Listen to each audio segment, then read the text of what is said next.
Legenda Putra Langit, pembebasan di Puri Langit Biru. Ringkasan cerita sebelumnya, Raja Wali yang siuman kembali setelah tersengat gempuran dahsyat Ki Manggalar dan Nenek Jempati dalam tarung sengit saling memperebutkan dirinya itu berbalik menyerang Kamarastra. Spontanitas daya kontra maha dahsyat hawa pelindung fajar kencana dari tubuh Raja Wali memaksa tubuh Kamarastra terpental tinggi sesaat golok jabrik mendarat di bahu Raja Wali. Astaga, tenaga dalam bocah ini kian dahsyat saja, kehandalan kungfunya semakin sulit dinalar akal sehat. Getar halilintar 9 langit, serangan balik energi ufuk barat dan tenaga dalam fajar kencana menyengat telak tubuh Kamarastra tembus menerobos 2 lantai bangunan yang kokoh. Bumi menggelegar dan membangunkan Sri Gunting. Raja Wali menjerit penuh kesakitan kala cedera bahu dan kabut racun kumat bersamaan. Jangan cemas, minum obat ini. Hei, kau ini siapa? Loh, kau tidak mengenaliku. Sakitmu akan hilang setelah meneguk penawar ini nak. Oh, cepat minumlah. Sesungguhnya kehilangan berapa banyak arwah sukma Raja Wali sehingga daya ingatnya hilang. Andai Raja Wali tak punya hawa pelindung super handal, niscaya sudah tinggal nama. Manggalar dan Cadas Arang bersiaga penuh sebagai pelindung untuk mengantisipasi serangan balik dadakan Kamarastra. Putra kedua yang begitu cepat siuman telah meniadakan bahaya perang saudara. Berkat bantuan obat dan tenaga dalam superior, berhasil memaksa keluar racun dari tubuh. Karena kondisinya yang luar biasa sehingga bocah ini masih bisa hidup, walau tersengat racun 7 penjuruku yang dengan begitu mudah menghabisi penasehat yang terkenal super tangguh dalam sekejap mata. Selamat guru, kami bersyukur guru telah lolos dari maut. Harimau uban yang tak sengaja menghirup sisa-sisa kabut racun tersungkur. Wah, bocah bodoh ini akan ikut menghabiskan persediaan obat penawarku saja. Aduh, bauku sakit sekali. Nyeri di bahunya semakin menjadi tatkala racun di dalam tubuhnya sirna. Tenang, aku akan segera bermeditasi untuk bantu menghilangkan rasa nyeri dan cedera ototmu. Terima kasih banyak, hehehe, bagus, sakitnya sudah jauh berkurang. Kamarastra sulit mencerna sakit akibat sengatan dahsyat beruntun Raja Wali. Cepatlah enya dari tubuhku, hai dedengkot iblis yang telah merusak tubuhku. Jiwa Kamarastra keluar dari jasadnya saat didera cedera yang amat sangat. Hehehe, bocah cilik, kau sudah berani mengusirku dengan kasar begitu ya? Iya, kau biadab, aku harus melawanmu, hehehe, kau mau cari penyakit dengan melawanku. Sudah merasa hebat ha? Jiwa Kamarastra bukanlah lawan yang seimbang jabrik wanara. Nyeri yang menyengat memaksa rona jiwa Kamarastra berubah wujud. Cepat kembali ke tubuhmu dan jadilah penggantiku yang penurut atau kulumatkan arwahmu sehingga tak bisa inkarnasi lagi. Kembali jabrik menguasai sepenuhnya Kamarastra. Kamarastra segera bermeditasi untuk menghilangkan cedera serta nyeri kepala dan tubuh karena sengatan dahsyat beruntun Raja Wali. Setelah darah kotor dikeluarkan paksa, cedera pun berangsur-angsur membaik. Kamarastra bukannya dongkol karena dia cedera dan Raja Wali berada di tangan Manggalar CS, tapi malah tersenyum penuh arti. Manggalar CS menyelamatkan dan terus melindungi Raja Wali. Asal aku berhasil menguasai adikku sebagai seorang kakak, aku akan memaksakan kehendakku agar Manggalar CS bersedia menjual nyawa untukku. Astaga, orang magis itu kembali lagi. Nenek Jempati dan Cadas Arang sudah bersiap-siap mengantisipasi setiap kemungkinan. Jangan bertarung lagi Kamarastra, kita selesaikan dengan musyawarah saja. Kamarastra terperanjat begitu mendengar nama Zof disebut. Untuk merampas Raja Wali dari tangan mereka bukan hal yang mudah. Aku akan membuat perhitungan dengan utang yang satu ini bila ada kesempatan kelak. Bagus, kini kita semua bisa bersama-sama mengkaji rencana dengan hati dan pikiran yang tenang. Hehehe, sekarang sakitnya sudah hilang. Terima kasih banyak Patua.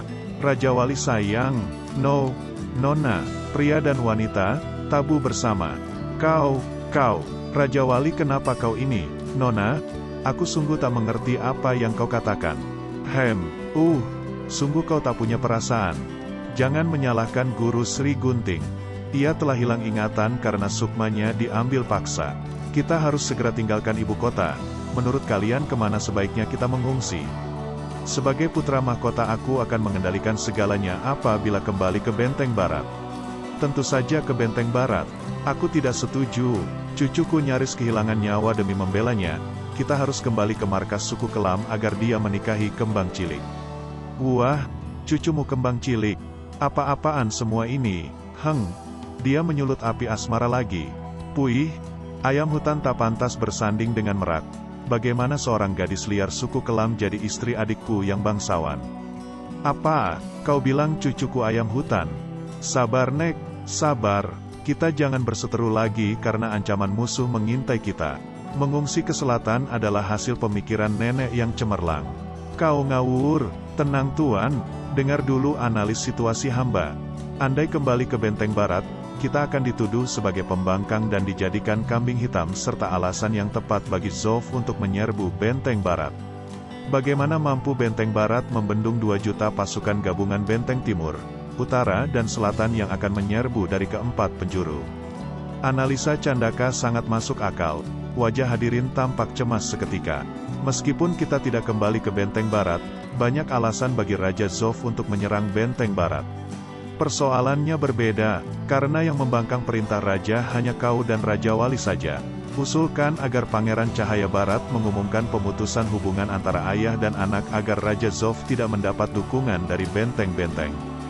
Untuk menyerbu Benteng Barat dan mencap Pangeran Cahaya Barat sebagai pembangkang, sehingga Benteng Barat selamat. Pandangan Candaka ini memang sangat cemerlang. Hei, tak kembali ke Benteng Barat bukan berarti kita harus ke kawasan selatan kan?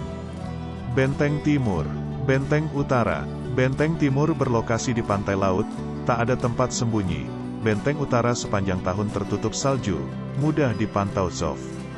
Kawasan selatan selain sangat luas juga dihuni pelbagai suku liar yang akan merepotkan pihak istana. Betul sekali, pihak istana sama sekali tak mampu menjangkau keseluruhan kawasan kekuasaan suku Kelam yang luasnya mencapai 500 mil itu. Tapi andai Pangeran Cahaya Daksina yang memiliki kungfu handal dari benteng selatan itu berpihak pada istana, kita juga tak berdaya. Itu bukan masalah, menghindari dari sergapan di kawasan di hutan rimba belantara semudah membalikkan telapak tangan. Apalagi kalau didukung alis singit yang kini berada di suku Kelam, untuk apa kita khawatir? Rona wajah Raja Wali tak bereaksi sedikit pun tatkala nama alis singit disinggung. Pangkon Bewana yang angin-anginan akan menimbulkan kesulitan, tapi ada alis singit yang bisa diandalkan. Rasanya tak ada masalah untuk menghadapi Pangkon Bewana bila aku mampu menguasai kungfu handal alis singit yang sulit dinalar itu. Dengan kemampuan kungfuku dan sebagai putra Pangeran Cahaya Barat, aku akan bisa menguasai suku Kelam nantinya. Dan kemudian menguasai semua kawasan selatan. Setelah Benteng Barat, Benteng Selatan dan suku Kelam dalam genggaman, maka jalan untuk merebut tahta dari tangan Raja Zov sudah dalam bayangan. Demi keselamatan bersama, rasanya kawasan selatan adalah pilihan yang ideal. Walau dalam hatinya setuju, tapi Kamarastra tetap memperlihatkan rasa keengganan. Tujuan telah disepakati, kini tinggal mencari jalan keluar untuk memulihkan Raja Wali. Semua persyaratannya ada di kantong ini. Nah, salah satu dari semua ini.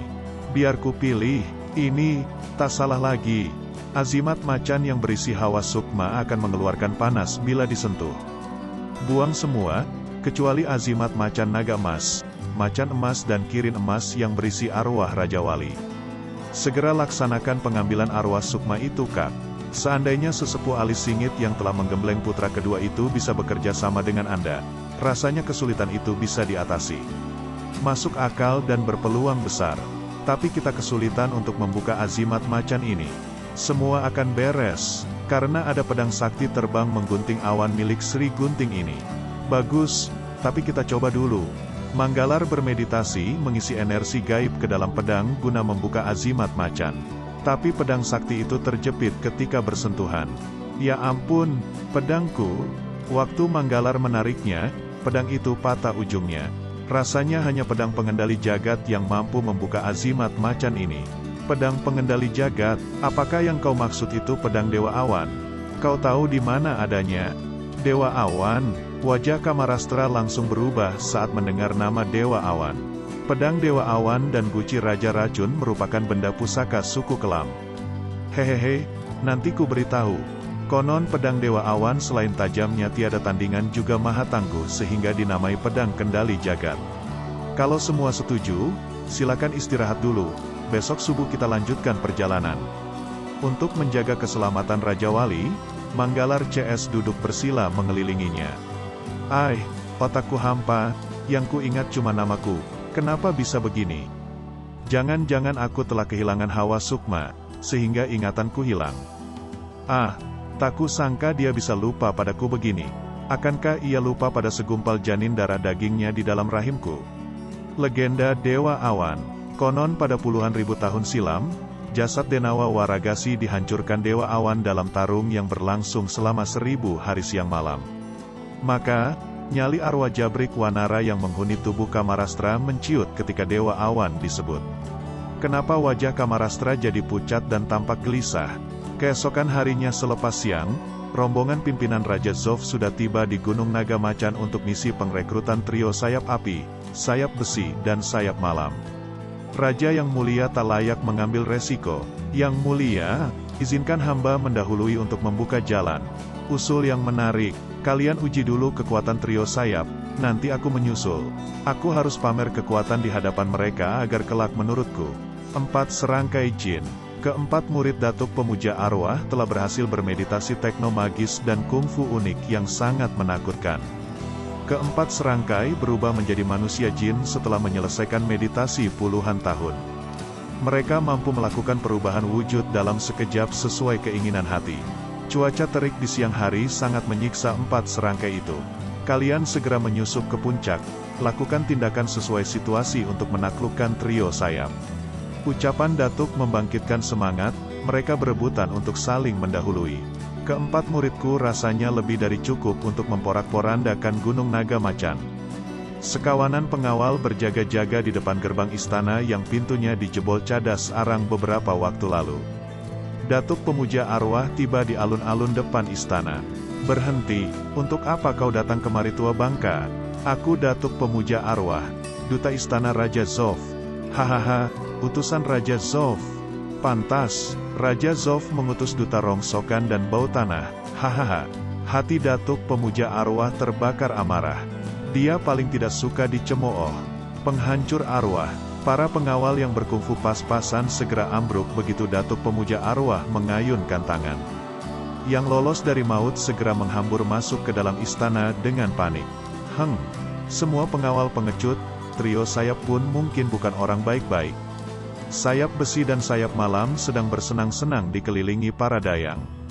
Semua dayang hidup jauh lebih mengenaskan daripada budak. Lemas tak bertenaga, aku tak merasakan pijatannya. Sayap besi melampiaskan kekesalannya pada dayang itu. Benar-benar menjengkelkan. Ampun tuanku. Sungguh tidak berperi kemanusiaan tuan kita itu. Kenapa kau begitu gelisah kakak kedua? Kita punya andil dan jasa besar untuk merampas kitab sakti. Tapi kakak tertua menguasainya sendiri untuk meditasinya. Sungguh tidak adil. Sudahlah, karena kungfu kakak tertua memang lebih tangguh dan pantas membacanya lebih dulu. Ngawur, kungfuku tak berbeda jauh dengannya. Kalau aku lebih dulu membaca kitab sakti itu, aku pasti lebih tangguh dari dia dan pantas dipanggil kakak tertua. Tuan kedua dan ketiga. Celaka, ada pengacau datang kemari. Seorang kakek yang mengaku sebagai duta istana. Sial, siapa dia? Kau pergi dulu, aku membereskan dulu urusanku di sini. Cepat, kesempatan baik untuk melampiaskan amarah. Para dayang sibuk memakaikan rompi baja ke tubuh sayap besi. Pak tua yang berani sendirian menerobos kemari tentu punya simpanan khusus. Cerak. Sayap besi buru-buru mengangkat kakinya untuk mengelak dari rangsekan jin batu yang muncul mendadak dari dalam tanah. Ku habisi kau. Berkat rompi baja, sayap besi luput dari cedera parah. Tonjokan tangan kanan merangsek lengan, sedangkan tonjokan kiri menggempur wajah jin batu. Jin batu berhasil menghindar dari gempuran sayap besi dalam satu gerakan indah memukau. Jin dari mana yang berani datang cari gara-gara di sini? Aku datang bukan untuk cari gara-gara, tapi mau merayumu. Lengan jin batu yang hancur segera menyatu kembali. Sudah bosan hidup kau ya? Betul, karena aku kesepian, maka aku datang ke sini untuk bersenang-senang sedikit. Jin emas berhasil menguasai keadaan, sehingga sayap besi tak bisa berkutik. Jin batu melihat adanya peluang emas yang perlu dimanfaatkannya. Cengkeraman 10 jari maut jin batu mendarat di kepala sayap besi. Wajah Jin Batu berubah menjadi beringas dan sangat menakutkan. Jin Batu mengagakkan mulutnya yang penuh gerigi tajam hendak menggigit kepala sayap besi.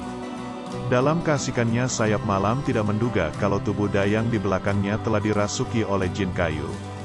Kini sayap malam baru sadar kalau dirinya terancam bahaya. Sayap malam berusaha melepaskan cengkeraman itu. Hentakan kejutan menerbangkan mereka dan kemudian sama-sama tercebur ke kolam. Tenggelam dalam kolam justru menyelamatkan sayap malam dari cedera. Bosan hidup ya, membokongku. Saat sayap malam merasa di atas angin, jin air muncul diam-diam dan merangkul dari belakang. Kini sayap malam digempur dari depan dan belakang. Jin Batu bermaksud menggigit sayap besi. Mau menggigit? Silahkan, coba saja kalau bisa. Sundulan kepala sayap besi mendarat telak di wajah Jin Batu. Hentakan kuat sayap besi bukan saja menghancur luluhkan rompinya namun juga membuat para musuhnya terpental.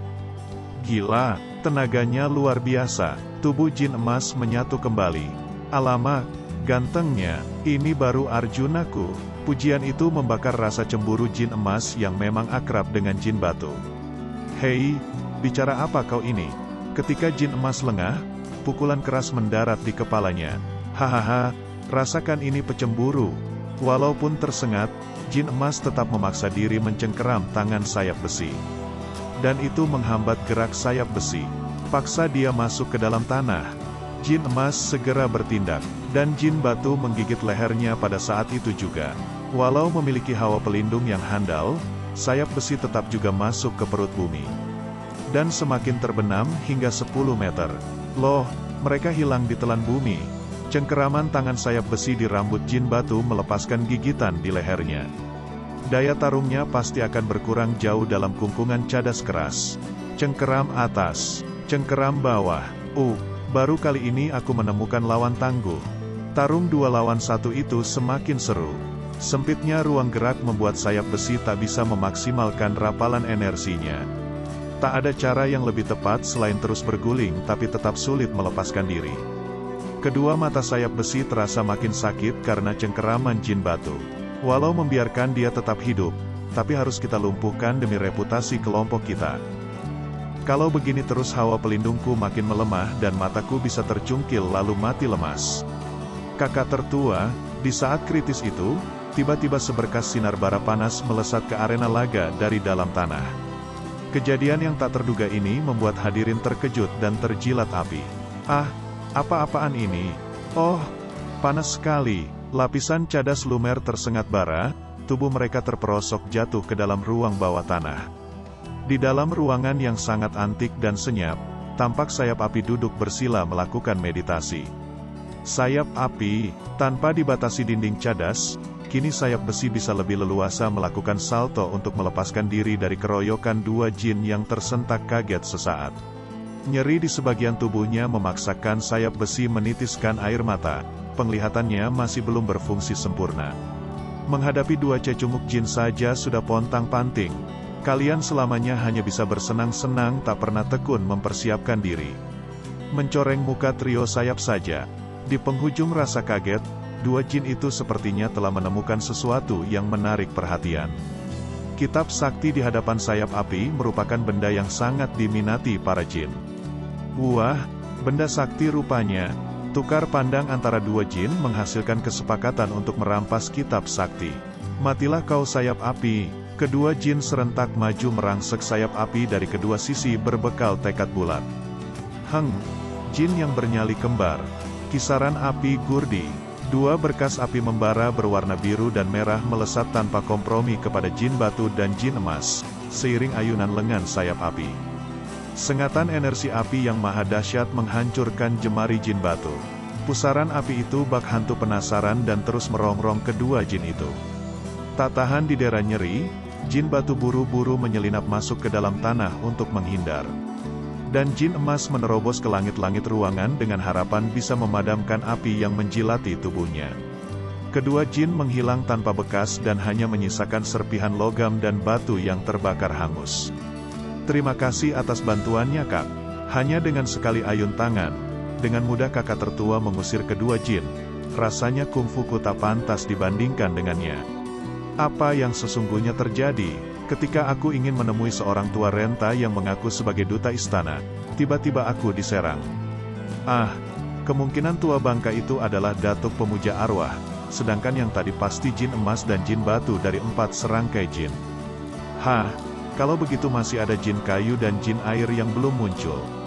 Sayap malam melayangkan tendangan untuk mengusir jin kayu, lalu merapal ilmu ringan tubuh andalannya, muncul ke permukaan kolam bersama jin air. Selain mencengkeram erat kedua lengan sayap malam, jin air juga menghimpit batok kepalanya. Patahkan lehernya, sial, aku sulit bergerak. Sayap malam yang bertenaga dalam pas-pasan, harus mengandalkan kelincahan untuk menghindari cengkeraman musuh. Sebelum rasa senangnya muncul, kedua kaki sayap malam kembali dicengkeram jin air. Sayap malam sulit bergerak karena kakinya terbelenggu. Muka dan belakang kepala serentak disengat tonjokan jin kayu. Cabik saja tubuhnya, kepala dicengkeram jin air, sedangkan jin kayu mengunci kedua kaki dan merentangkannya, sehingga sayap malam yang berilmu ringan tubuh piawai sekalipun sulit untuk menghindari penindasan ini. Sayap malam telah melakukan upaya perlawanan, tapi hasilnya tetap nihil. Tampak jelas guratan urat menonjol pada leher sayap malam yang mulur 1 inci dan nyaris putus oleh tarikan paksa. Para dayang mematung menyaksikan itu. Tampak tubuh sayap api yang berbalut bara panas, muncul dari dalam perut bumi seiring terdengarnya ledakan menggelegar.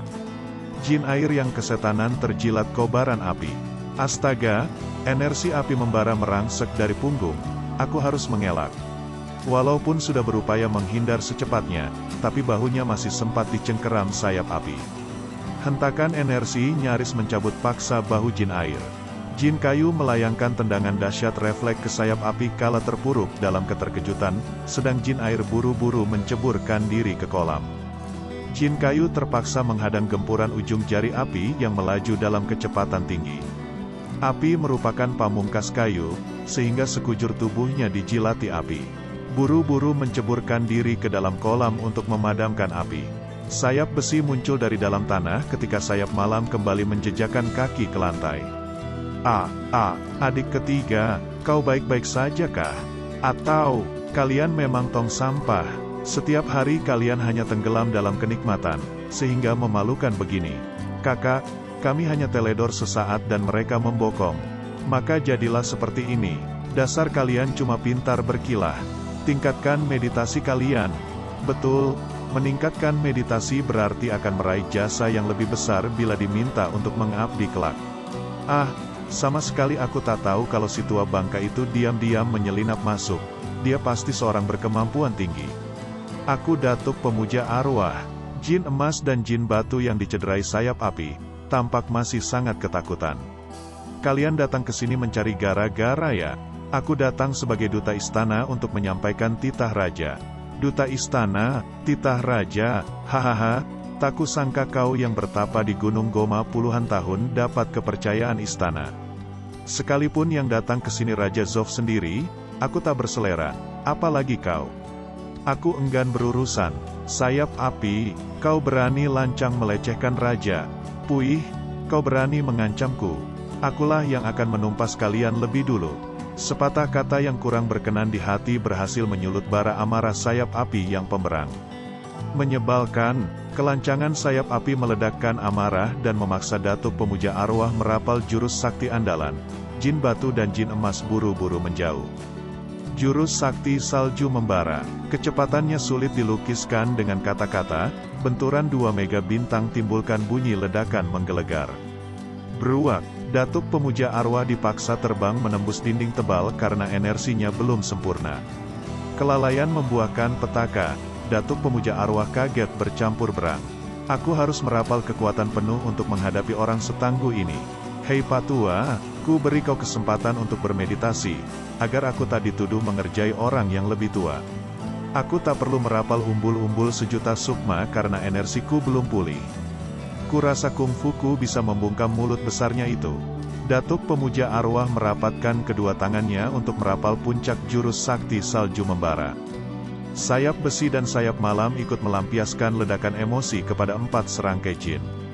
Kungfu 4 serangkai jin melorot lebih dari 30% setelah luka bakar, sedangkan tangan jin air yang hancur tak bisa normal lagi.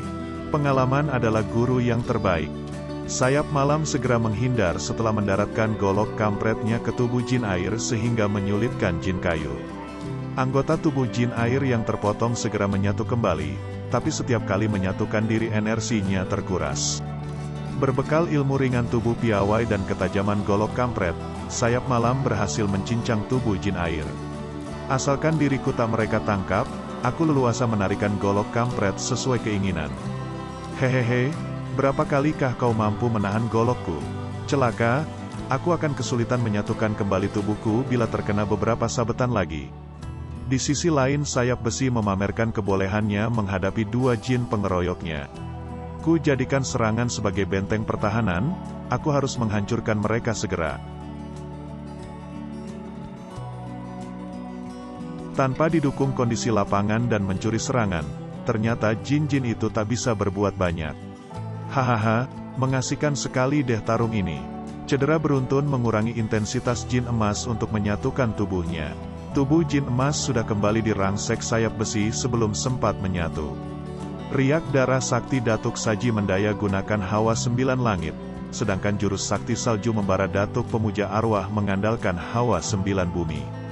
Salju beku 9 bumi, menakjubkan, ketenaran setan tua ini tampaknya bukan isapan jempol. Meditasimu sudah cukup, kini terimalah seranganku, itulah yang kutunggu-tunggu sejak tadi. Api murni inti bumi versus salju beku 9 bumi. Ledakan suara benturan kali ini yang berkekuatan 5 kali lebih dahsyat dari sebelumnya, hanya terdengar sayup-sayup. Aneh bukan? Energi kedua belah pihak saling merasuki tubuh lawan, gerakan terhenti sejenak. Selain kaget, mereka juga sulit membayangkan akibat bila tarung tetap dilangsungkan.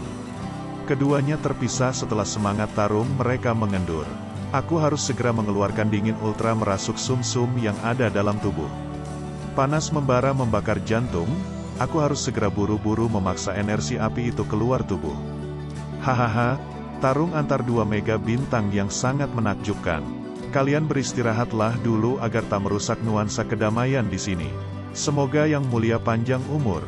Raja Zof, sayap api, cepatlah bersujud memberi hormat pada Baginda. Aku sungguh tak sudi menjadi budak seperti Datuk Pemuja Arwah dan Jenggala. Ejekan itu meledakkan amarah Datuk Pemuja Arwah. Kau sombong sekali, aku ingin tahu apa yang menyebabkan kesombongan itu. Aku akan memberikan pengampunan dari hukuman mati bila kau mampu menahan 5 kali gempuranku. Hahaha, tak kabur kau sungguh memang seorang putra langit. Suara tawa Bak Halilintar sayap api menggetarkan dan nyaris meruntuhkan bangunan istana.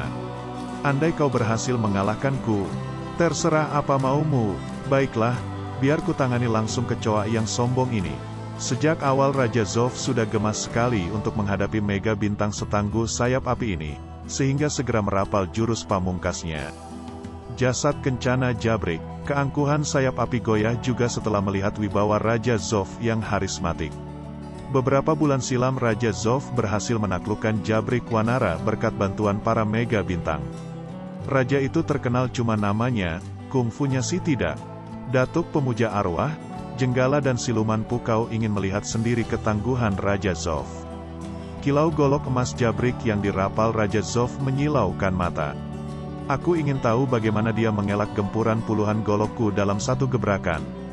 Tarian lengan sayap api yang terkontaminasi api murni inti bumi bukan saja dapat mengantisipasi dengan sempurna, bahkan berhasil menghancurkan sebagian golok emas Jabrik yang tangguh itu.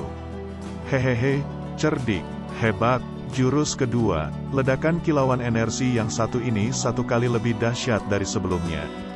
Di saat-saat terkesiap, golok emas Jabrik itu telah mengoyak tabir hawa pelindung sayap api. Jurus kedua Raja Zof yang kemampuan kungfunya maju pesat belakangan ini berhasil merangsek sayap api. Tapi apakah mega bintang yang sangat angkuh itu akan bertekuk lutut dengan begitu saja? Selanjutnya di Legenda Putra Langit 44, Api Murni Inti Bumi. Terima kasih telah menonton dan jangan lupa subscribe-nya.